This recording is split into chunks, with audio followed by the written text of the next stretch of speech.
ಎಲ್ಲ ಹಿರಿಯರಲ್ಲಿ ಈ ಕಾರ್ಯಕ್ರಮದ ಗೌರವಾನ್ವಿತ ಅಧ್ಯಕ್ಷನ ವಹಿಸಿರುವಂತ ಈ ನಾಡು ಕಂಡಂತ ಅಪರೂಪದ ರೈತ ನಾಯಕರಾಗಿರುವಂತ ಪ್ರೊಫೆಸರ್ ನಂಜುಂಡಸ್ವಾಮಿ ಅವರ ಸುಪುತ್ರರಲ್ಲಿ ಕೂಡ ಶರಣಾರ್ಥಿಯನ್ನ ಸಲ್ಲಿಸಿ ಇಲ್ಲಿರುವಂತ ಎಲ್ಲ ರೈತ ಸಮುದಾಯದ ಜನಸಾಮಾನ್ಯರಲ್ಲಿ ಕೂಡ ಶರಣಾರ್ಥಿಯನ್ನ ಸಲ್ಲಿಸಿ ವಿಶೇಷವಾಗಿ ಈ ಕಾರ್ಯಕ್ರಮವನ್ನ ಆಯೋಜನೆ ಮಾಡಿ ನಿಮ್ಮನ್ನೆಲ್ಲರನ್ನ ಕೂಡ ಒಂದೆಡೆ ಸೇರ್ಲಿಕ್ಕೆ ಅವಕಾಶವನ್ನ ಮಾಡಿಕೊಂಡಿರುವಂತ ಭಾರತೀಯ ಕ್ರಾಂತಿಕಾರಿ ಕಿಸಾನ್ ಸೇನಾದ ಸಂಸ್ಥಾಪಕ ಅಧ್ಯಕ್ಷ ಆಗಿರುವಂತಹ ಎಂ.ಎನ್. ಕುಕ್ನೂರ್ ಅವರನ್ನ ತಮ್ಮೆಲ್ಲರ ಜೋರಾದ ಚಪ್ಪಾಳೆಯೊಂದಿಗೆ ಅವರನ್ನ ಅಭಿನಂದಿಸಿ, ಬಹುಶಃ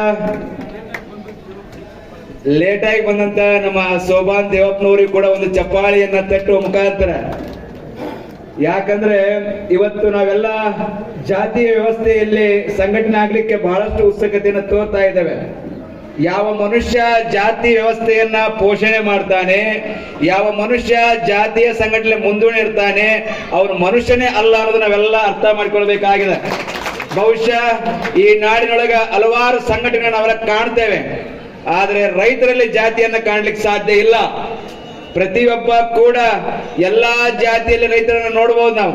ಹಾಗಾಗಿ ಪ್ರತಿಯೊಬ್ಬರು ಜಾತಿಯ ಸಂಘಟನೆ ಉದ್ಘಾಟನೆ ಮಾಡಿಕೊಂಡು ಜಾತಿ ಹೆಸರಲ್ಲಿ ಈ ಮಾನವ ಸಮುದಾಯ ನೋಡುವಂತ ವ್ಯವಸ್ಥೆಯಲ್ಲಿ ಇವತ್ತು ರೈತರು ಯಾವುದೇ ಜಾತಿ ಇಲ್ಲದೆ ನಾವೆಲ್ಲರೂ ಕೂಡ ಒಂದೇ ಎಂಬ ಮನೋಭಾವದಲ್ಲಿ ಮಾನವೀಯತೆ ದೊಡ್ಡದು, ಮಾನವರೇ ದೊಡ್ಡವರು, ಮಾನವರೇ ಧರ್ಮ ಎಂಬ ಸಂದೇಶವನ್ನ ಈ ನಾಣ್ಯ ಸಾರಿದರೆ ಅದು ರೈತರು ಎಂಬುದನ್ನ ನಾವೆಲ್ಲ ಅರ್ಥ ಮಾಡಿಕೊಳ್ಳಬೇಕು.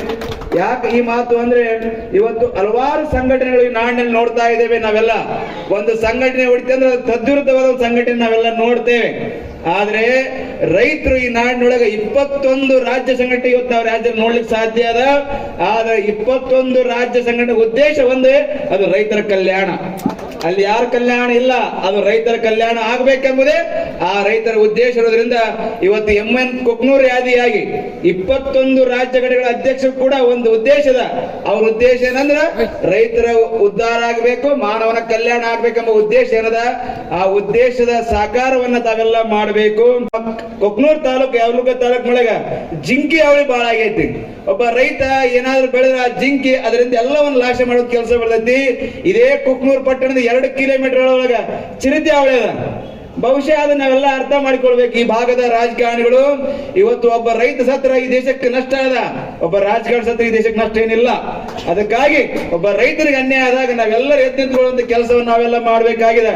ನಾನೇ ನೋಡ್ತೀನಿ 2-3 ಕಿಲೋಮೀಟರ್ ಒಳಗ ಜಿಂಕೆ ಅವಳು ಎಷ್ಟು ಅವಳಿ ಆಗಿದೆ ನೋಡ್ಲಿಕ್ಕೆ ಹತ್ತೀರಿ. ನೀವೆಲ್ಲ ಎಷ್ಟು ಕರಿಚಿ ಚಿರತೆ ಬದವು ಇಲ್ಲೆಲ್ಲ ನೋಡ್ಲಿಕ್ಕೆ ಹತ್ತೀರಿ. ಮೊನ್ನೆ ಯಾರೋ ಒಂದು ಹಿಡಿದು ಕೊಟ್ರು ಚಿರತೆಯನ್ನ. ಅದ್ರ ಜೊತೆಗೆ ಇನ್ನೊಂದು ದುರ್ದೈವ ಏನಂದ್ರೆ ಈ ಫ್ಯಾನ್ ಅವಳಿ. ಯಪ್ಪ ರೈತರ ನೀವೆಲ್ಲ ಅರ್ಥ ಮಾಡಿಕೊಳ್ರಿ, ಈ ಫ್ಯಾನ್ ಏನ್ ಹಾಕಕತ್ತಾರಲ್ಲ ಅದು ನಿಮ್ಮ ಕಲ್ಯಾಣಕ್ಕಾಗಲ್ಲ, ಅವ ಮನಿ ಮಾಲೀಕರ ಕಲ್ಯಾಣಕ್ಕಾಗಿ ಇಲ್ಲಿ ಫ್ಯಾನ್ ಬರ್ಲಿಕ್ಕೆ ಹತ್ತಾವ. ಈ ಮಂಡ್ಯ ಮೈಸೂರು ಕಡೆ ಹೋಗ್ರಿ, ಅಲ್ಲಿ ಏನಾರ ಫ್ಯಾನ್ ಅದಾವನ? ಅಲ್ಲಿ ಯಾಕೆ ಫ್ಯಾನ್ ಕೊಟ್ಟಿಲ್ಲ ಅಂದ್ರ ಅವ್ರು ಅನ್ಕೊಂಡಾರ ಫ್ಯಾನ್ ನಮಗೆ ಊಟ ಹಾಕೋದಿಲ್ಲ, ಭೂಮಿ ನಮಗೆ ಊಟ ಆಗ್ತದ, ಅದಕ್ಕೆ ನಮಗೆ ಭೂಮಿ ಇಲ್ಲದನ್ನ ಆ ಭಾಗದ ರೈತರು ಅರ್ಥ ಮಾಡಿಕೊಂಡಾರ. ನಮ್ಮ ಭಾಗದ ರೈತರು ಏನ್ ಅರ್ಥ ಮಾಡಿಕೊಂಡಾರ ಅಂದ್ರೆ ಫ್ಯಾನ್ ಹಾಕಿದ್ರ 30 ವರ್ಷ ಅವ್ನಿಗೆ ಕೊಟ್ಬಿಟ್ರ ಒಂದ್ 20 ಲಕ್ಷ ಬರ್ತೈತಿ, ಅದ್ರ ಬಡ್ಡಿ ಜೀವನ ಮಾಡಕತ್ಯಾರ. ನೀವೇನು ಬಡ್ಡಿಯಾಗಿ ಜೀವನ ಮಾಡಕತ್ತಿಲ್ಲ, ಅದ್ರ ಎಣ್ಣೆ ಹೊಡೆದು ಜೀವನ ಮಾಡಕತ್ತೀರಿ. ನೀವು ಅರ್ಥ ಮಾಡಿಕೊಳ್ರಿ. ನೀವೆಲ್ಲ ನಿಮ್ ರೊಕ್ಕ ಎಲ್ಲಿ ಹೊಂಟೈತಿ ಅಂದ್ರೆ ಬಾರ್ ಅಂಗಡಿ ಹೊಂಟೈತಿ. ನಿಮ್ ರೊಕ್ಕ ಈ ಭಾಗದ ರೊಕ್ಕ ಎಲ್ಲಿ ಹೊಂಟೈತಿ? ಬಾರ್ ಅಂಗಡಿ ಹೊಂಟೈತಿ. ಅದಕ್ಕೆ ನೀವ್ ಅರ್ಥ ಮಾಡಿಕೊಳ್ರಿ. ಸೋಬಂದಿವಪ್ಪ ನೀನು ಅರ್ಥ ಮಾಡಿಕೊಳ್ಬೇಕು. ಈ ಭಾಗದೊಳಗೆ ಏನಾದ್ರೂ ಫ್ಯಾನ್ ಹಾಕ್ಲಿಕ್ಕೆ ಬಂದಾರಲ್ಲ 30 ವರ್ಷ ಅಗ್ರಿಮೆಂಟ್ ಮಾಡ್ಕೊಳ್ತಾರೆ. ನಿಮ್ಗೆ ಗೊತ್ತಿರ್ಲಿ, ಯಾಕಂದ್ರೆ 30 ವರ್ಷ ಅಗ್ರಿಮೆಂಟ್ ಆದ್ರೆ ಮುಂದೆ ಆ ಭೂಮಿ ಏನು ಬೆಳೆಯೋದಿಲ್ಲ. ನೀವ್ ಅರ್ಥ ಮಾಡ್ಕೊಳ್ಬೇಕು. ಒಂದು ಭೂಮಿ 30 ವರ್ಷಗಳ ಕಾಲ ಆಗೇ ಬಿತ್ತಂದ್ರ ಆ ಭೂಮಿಲಿ ಏನು ಬೆಳೆದಿಲ್ಲ. ನೀವ ತಿಳ್ಕೊಳ್ರಿ. ನಿಮ್ ಮಕ್ಕಳು ಶಾಲೆ ಹಾಕಿರ್ತೀರಿ, 16 ವರ್ಷದೊಳಗೆ ಏನ್ ಕಲಿಸ್ತೀರಿ ಆ ಮಕ್ಕಳು 100 ವರ್ಷ ಪಾಠ ಮಾಡ್ತಾರೆ. 16 ವರ್ಷದೊಳಗೆ ಏನ್ ಕಲಿಸುದಿಲ್ಲ ಆ ಮಕ್ಕಳು 30 ವರ್ಷ ಏನು ಮಾಡ್ಲಿಕ್ಕೆ ಸಾಧ್ಯ ಇಲ್ಲ.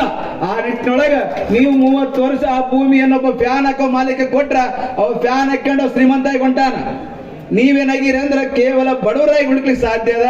ನಿಮಗೆ ಇನ್ನೊಂದು ಗೊತ್ತಿರ್ಲಿ, ಈ ಫ್ಯಾನ್ ಹಾಕೋರು ಎಷ್ಟು ಚಲೋ ಅದಾರ ಅಂದ್ರೆ ಕೆಲವು ದೊಡ್ಡ ರಾಜಕೀಯ ಹಿಡ್ಕೊಂಡ ಅವ್ರಿಗೆ ಮಂತ್ರಿ ಕೊಡಕತ್ಯ. ಈ ಭಾಗದೊಳಗ ನನಗೆ ಗೊತ್ತದ, ಮಾಹಿತಿ ಅದ, ಆದ್ರೆ ನಾವು ಸ್ವಾಮಿಯಾಗಿ ನೀನು ಹೇಳಲಿಕ್ಕೆ ಬಯಸುವುದಿಲ್ಲ. ಯಾಕಂದ್ರೆ ನಾನು ಒಬ್ಬ ವಕೀಲ ಇರೋದ್ರಿಂದ ಸಾಕಷ್ಟು ಮಾಹಿತಿಯನ್ನ ಈ ಭಾಗದ ಪ್ರಕರಣ. ಈ ಭಾಗದ ಒಬ್ಬ ದೊಡ್ಡ ರಾಜಕಾರಣಿ ಅದರಿಂದ ಕಮಿಷನ್ ತಗೊಂತಾನೆ. ಇವತ್ತು ಫ್ಯಾನ್ಗಳಿಂದ ಪ್ರತಿ ತಿಂಗಳು ಅವನ ಮನೆ ಬಾಗಿಲಿಗೆ ಕಮಿಷನ್ ಹೋಗ್ತೈತಿ. ಆದ್ರ ರೈತ ನೀವೇನ್ ಮಾಡ್ಲಿಕ್ಕೆ ಅಂದ್ರೆ ಅವನಿಂದ ಕೈ ಕಟ್ಕೊಂಡು ನೀವು ಹೊಂಟೀರಿ. ನೀವೆಲ್ಲ ತಿಳ್ಕೊಳ್ಬೇಕು. ಯಾರೋ ಆಗಲಿ ಹೇಳಿದ್ರು, ಇಬ್ಬರು ಶಾಲೆಗೆ ಕುಂತ್ರ ಈ ಸರ್ಕಾರ ಈ ನಮ್ಮೂರಾಗಿಲ್ಲ ಅದು, ಅವ್ ಕುಂತಾನ ಕುಂದ್ರ ಬಿಡು ಅಂತಾರ. ಏನಂತಾರ? ಕುಂತಾನ ಕುಂದ್ರ ಬಿಡು, ಅವ್ ಏನೇ ಹೆಚ್ಚಾಗೈತಿ ಕುಂತಾನ ಅಂತಾರ. ಯಾಕ ಆ ಮಾತು ಬರ್ಲಿಕ್ಕಂದ್ರ ಇಲ್ಲಿ ರೈತರನ್ನ ರಾಜಕೀಯವಾಗಿ ಹೊಡೆದಾಡುವಂತ ನೀತಿಯನ್ನ ಈ ಭಾಗದ ನಾಯಕರು ಮಾಡ್ಲಿಕ್ಕೆ ಅನ್ನೋದನ್ನ ತಾವೆಲ್ಲ ಅರ್ಥ ಮಾಡಿಕೊಳ್ಳಬೇಕಾಗಿದೆ. ಬಹುಶಃ ನಂಜುಂಡಸ್ವಾಮಿ ಅವ್ರ ಮಗ ಪಚ್ಚನಂಡಿ ಸ್ವಾಮಿ ಆಗಲಿ ಹೇಳಕತ್ತಿದ್ದೆ ನಾನು, ಸರ ನೀವು ಮಂಡ್ಯ ಮೈಸೂರ ಕಾರ್ಯಕ್ರಮ ಮಾಡ್ರಿ, ನೀವೇನಾದ್ರು MLA MP ಕರೆದ್ರಪ್ಪ ಬಂದು ಕುಂತಿರ್ತಾರೆ. ಇಲ್ಲಿ ಯಾಕೆ ಕುಂದ್ರಲ್ರ ಅಂದ್ರ ಇಲ್ಲೇನೋ ಸಮಸ್ಯೆ ಐತಿ, ಇಲ್ಲೇನೋ ಸಮಸ್ಯೆ ಅದ. ಆ ಸಮಸ್ಯೆಯನ್ನ ನೀವು ಅರ್ಥ ಮಾಡ್ಕೊಳ್ಬೇಕು. ಏನ್ ಸಮಸ್ಯೆ ಅನ್ನೋದನ್ನ ನೀವು ಅರ್ಥ ಮಾಡ್ಕೊಂಡ್ರ ನಿಮ್ಮ ಮನೆ ಬಾಗಿಲ MLA MP MLC ಎಲ್ಲರೂ ಬರ್ಲಿಕ್ಕೆ ಸಾಧ್ಯ ಅದ. ಇವತ್ತು ಇವ್ರು ಕರ್ಕೊಂಡು ಏನ್ ಮಾಡ್ತೀರಿ? ಕಂಬಳಿ ಕರ್ಕೊಂಡು ಏನ್ ಮಾಡ್ತೀರಿ? ಅಂದಪ್ ಕರ್ಕೊಂಡು ಏನ್ ಮಾಡ್ತೀರಿ?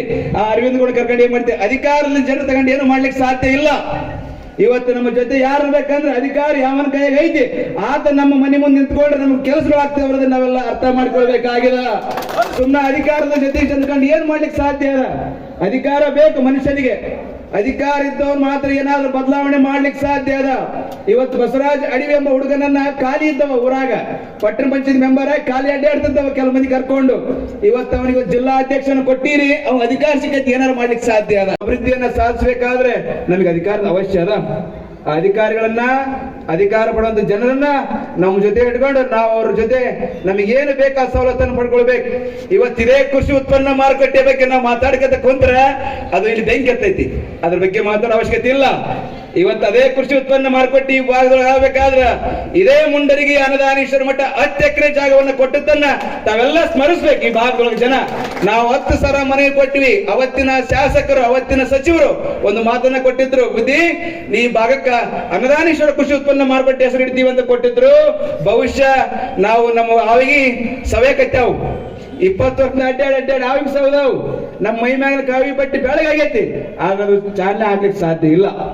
ಯಾಕಾಗಿಲ್ಲ ಅಂದ್ರ ಅದೇನ್ ನಡೀತಿದ್ ಬಿಡು, ಸಣ್ಣ ಮಠ ಏನಾಗ್ಲಿಕ್ಕೆ ಸಾಧ್ಯ ಅದ? ರೈತ ಎಲ್ಲಿ ಒಗ್ಗಟ್ಟಾಗೋದಿಲ್ಲೋ ಅಲ್ಲಿಂದ ಸಮಸ್ಯೆಗಳು ಹುಡ್ತಾವು. ಅದಕ್ಕೆ ನೀವೆಲ್ಲ ಒಗ್ಗಟ್ಟಾಗ್ರಿ. ಇವತ್ತು ನಾನು ಬರೀ MN ಕುಕ್ಮೂರ್ ಅಂತಲ್ಲ, ಈ ನಾಡಿನ 21 ರಾಜ್ಯ ಸಂಘಟನೆ ಹೇಳಿದವು, ಅವ್ರಿಗೆಲ್ಲ ಮನವಿ ಕೊಡ್ತೀನಿ, ತಾವೆಲ್ಲ ಏಕೀಕರಣದ ವ್ಯವಸ್ಥೆಯಲ್ಲಿ ಒಂದಾಗಿದ್ದು ಬಹಳಷ್ಟು ಒಳ್ಳೆ ಕೆಲಸವನ್ನ ತಾವಿವತ್ತು ಮಾಡಿದ್ದೀರಿ. ಅದಕ್ಕೆ ನಂಜುಂಡಸ್ವಾಮಿ ಅವ್ರ ಮಗನನ್ನ ಗೌರವ ಅಧ್ಯಕ್ಷರು ಮಾಡಿ ಏಕೀಕರಣದ ಹಾದಿಯೆಲ್ಲ ಒಗ್ಗಟ್ಟಾಗಿ ಹೋಗ್ಬೇಕಾಗಿದೆ. ಇವತ್ತು ಸಮುದಾಯ, ಇವತ್ತು ರೈತ ಸಮುದಾಯ ಒಗ್ಗಟ್ಟಾಗಿದ್ರೆ ಏನು ಮಾಡ್ಲಿಕ್ಕೆ ಸಾಧ್ಯ ಇಲ್ಲ. ನನಗನಿಷ್ಟು ಬಹಳ ಖುಷಿ ಏನಿಷ್ಟ ಅಂದ್ರೆ ಈ ಒಂದು ತಿಂಗಳ ಅವಧಿ ಒಳಗೆ ಕುಕ್ನೂರ್ ಒಳಗೆ ಒಂದು ಒಳ್ಳೆ ಗಾಳಿ ಬೀಸೈತಿ, ಒಂದು ಅದ್ಭುತ ಗಾಳಿ ಇವತ್ತು ಕುಕ್ನೂರೊಳಗೆ ಬೀಸ್ಲಿಕ್ಕೆ. ಯಾವ ಗಾಳಿ ಅಂದ್ರ ಅದು ರೈತರ ಗಾಳಿ ಇವತ್ತು ಕುಕ್ನೂರಲ್ಲಿ ಬೀಸ್ಲಿಕ್ಕೆ. ಬಹುಶಃ ಇಲ್ಲಿ ಸಂಘಟನೆಗಳು ಮಕ್ಕೊಂಡ್ಬಿಡುದು, ರೈತ ಸಂಘಟನೆಗಳು ಎಲ್ಲವೂ ಮಕ್ಕೊಂಡಿದ್ವು. ಹೆಂಗಾಗಿದ್ವು ಅಂದ್ರ ಹಿಂಗ್ ಹೋಗೋದು, ಹಂಗ್ ರೊಕ್ಕಸ್ಕೊಂಬಾರ್ದಾಗಿದ್ದು ಕೆಲವು ಸಂಘಟನೆಗಳು. ನನಗೇನು ಅವ್ರಿಗೇನ ನಾನು ಏನ್ ಮಾಡ್ಲಿಕ್ಕೆ ಆಗ್ತದ? ಸ್ವಾಮಿ ನನಗೇನ್ ಇಂತ ಮುಂದ ಅದಲ್ಲ ದೇವಪ್ಪ, ಇವತ್ತೇನ್ ಮಾಡ್ಲಿಕ್ಕೆ ಆಗ್ತದ? ಏನ್ ಬೈತೇನೆ ಅಷ್ಟೇ, ಬೈದವರನ್ನ ಬಂಧುಗಳೆಂಬ ಅಂತ ಇದ್ದೀನಿ ನಾನು. ಯಾರು ಆಡಿಕೊಂಡಾರ ಆತ ನಮ್ಮಪ್ಪ, ಯಾರು ಬೈದಾರ ಅವ್ರ ನಮ್ಮವ್ವ. ಹಾಗಾಗಿ ನನಗೇನು ಅದ್ರ ಬಗ್ಗೆ ಚಿಂತನೆ ಇಲ್ಲ. ಒಂದೇನಂದ್ರ ಯಾರು ರೈತ ಸಂಘಟನೆ ಆಗಿದ್ದೀರಿ ನಿಮ್ಮ ಕೈ ಸುದ್ದಿ ಇರ್ಲಿ, ಮೊದಲು ನಿಮ್ಮ ಕೈ ಬಾಯಿ ಸುದ್ದಿ ಇರ್ಲಿ. ಹಾಗಾದಾಗ ಮಾತ್ರ ನೀವು ಬೆಳ್ಳಿಕ್ ಸಾಧ್ಯ ಅದ. ಕೆಲವು ಮಂದಿ ರೈತ ಸಂಘದ ಹೆಸರು ಹೇಳಿಕೊಂಡು ಹೊಸಲಿಗಳ್ದಾರ ಈ ನಾಡಿನೊಳಗೆ. ನನಗೆ ಗೊತ್ತದ ಅವ್ರು ಯಾರ್ಯಾರು ಅಂತ ಹೇಳಿ. ಇಸ್ಕೊಂಡ್ರ ಹೆಸರು ಗೊತ್ತೈತಿ, ಎಷ್ಟು ಇಸ್ಕೊಂಡ್ರು ಗೊತ್ತೈತಿ. ಆ ರೊಕ್ಕ ತಗೊಂಡು ಎಲ್ಲಿ ಹೋಗಿ ಪಾರ್ಕ್ನ್ಯಾಗ ಕುತ್ಕೊಂಡು ಏನ್ ಮಾಡ್ರ ಅದು ಗೊತ್ತೈತಿ. ಅದ್ರ ಬಗ್ಗೆ ನಾವು ಮಾತಾಡಬಾರ್ದು, ಯಾಕಂದ್ರೆ ಅವ್ರು ದೊಡ್ಡವ್ರು ಅದಾರ. ಯಾರು ದೊಡ್ಡವ್ರಿಗೆ ನಾನ್ ಹೇಳ್ಕಂದ್ರ 3 ಹುಟ್ಟವ್ರು ಈ ಜಗತ್ತಿನವ್ರು ದೊಡ್ಡವರು. ಅವ್ರ ಬಗ್ಗೆ ನಾವು ಮಾತಾಡ್ಬಾರ್ದು, ಹೆಚ್ಚಿಗೆ ಮಾತಾಡಕ್ಕೆ ಹೋಗ್ಬಾರ್ದು. ಅಂತವ್ರ ಬಗ್ಗೆ ನಾವು ಮಾತಾಡಿದ್ರೆ ನಾವು ದಡ್ಡರಾಕಿರಿ. ಹಾಗಾಗಿ ಈ ಭಾಗದೊಳಗೆ ಯಾವುದೇ ಸಂಘಟನೆಗಳಾಗ್ಲಿ ಆ ಸಂಘಟನೆಗಳಿಗೆ ಅತ್ಯಂತ ಹೆಚ್ಚಿನ ಜವಾಬ್ದಾರಿ ಇರ್ತಂದ್ರೆ ತಾವೆಲ್ಲ ಅರ್ಥ ಮಾಡಿಕೊಳ್ಬೇಕು. ಕೈ ಬಾಯಿ ಸುತ್ತಿರ್ಬೇಕು, ಸಂಘಟನೆ ಕಟ್ಟಬೇಕು. ಒಬ್ಬ ರೈತ ಸತ್ರ ಕೂಡ ಆತನ ಮನೆ ಮುಂದೆ ನಿಂತ್ಕೊಂಡು ನಮ್ಮ ರೈತ ಅನ್ನೋದು ಎಗಲ್ ಕೊಟ್ಟು ನಾವು ಅದಕ್ಕೆ ಮಣ್ಣು ಮಾಡುವಂತ ಕೆಲಸ ನಾವು ಮಾಡ್ಬೇಕು. ನಾವೇನ್ ಮಾಡಕತ್ತೀವಿ ಅಂದ್ರ ಇದ್ದಾಗನ ಮಣ್ಣು ಮಾಡಕತ್ತೀವಿ, ಅವ್ನ ರೈತನ ಸತ್ತಾಗ ಮಾಡಿಲ್ಲ, ಹೋಗಿ ಇದ್ದಾಗನ ಮಣ್ಣು ಮಾಡಿ ನಾವೆಲ್ಲ. ಹಾಗಾಗಿ ಈ ಭಾಗದ ಜಿಂಕಿ ಹಾವಳಿ ಮತ್ತು ಚಿರತೆ ಹಾವಳಿ ಎರಡೇ ಸಮಸ್ಯೆಗಳಲ್ಲ. ಇದೇ ತುಂಗಭದ್ರಾ ನದಿ ಸುಮಾರು 25-30 ಕಿಲೋಮೀಟರ್ ತುಂಗಭದ್ರಾ ನದಿ ಕಾಣ್ತದ. ಸುಮಾರು 70 ವರ್ಷಗಳಿಂದ ತುಂಗಭದ್ರಾ ಅಲ್ಲೇ ನಿಂತೈತಿ.